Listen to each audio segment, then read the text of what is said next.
रहे सुहाग वाली रात का हम कहीं सखी बात रहे सुहाग वाली रात मजा मार के बुखार और सरद देले मुंह देखौनी तो मरद देले हौ देखौनी तो दहरद देले मुंह देखौनी तो मरद देले हौ देखौनी तो दहरद देले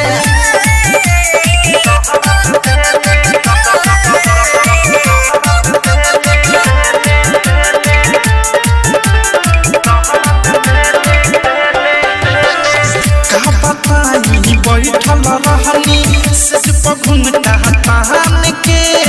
लग से आके नाव लगैले चढ़ गइले खान के का बताई बैठल रहनी सिर पर घुंघटा तान के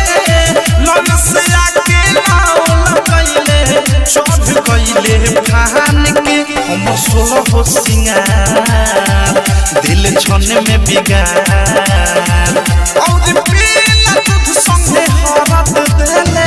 मुंह देखौनी तो महरद देले हौ देखौनी तो दहरद देले मुंह देखौनी तो महरद देले हौ देखौनी तो दहरद देले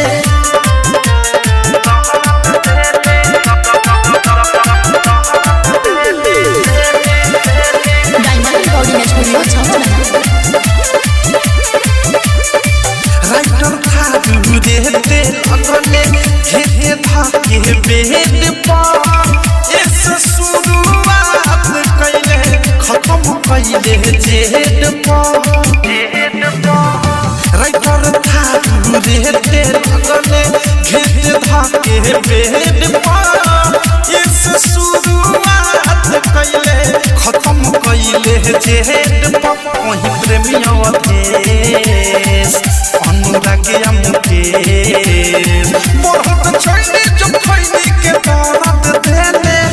मुंह देखौनी तो मरद देले हौ देखौनी तो दहरद देले मुंह देखौनी तो मरद देले हौ देखौनी तो दहरद देले का हम कहीं सखी बात रहे सुहाग वाली रात मजा मार के बुखार और सरद देले मुंह देखौनी तो मरद देले हौ देखौनी तो दहरद देले मुंह देखौनी तो मरद देले हौ देखौनी तो दहरद देले रे बा आरसीएम म्यूजिक न्यू ऐप अभी डाउनलोड कीजिए हमारे गूगल प्ले स्टोर से और पाए भोजपुरी लोकगीतों का एक से बढ़कर एक ऑडियो वीडियो सॉन्ग बिल्कुल मुफ्त।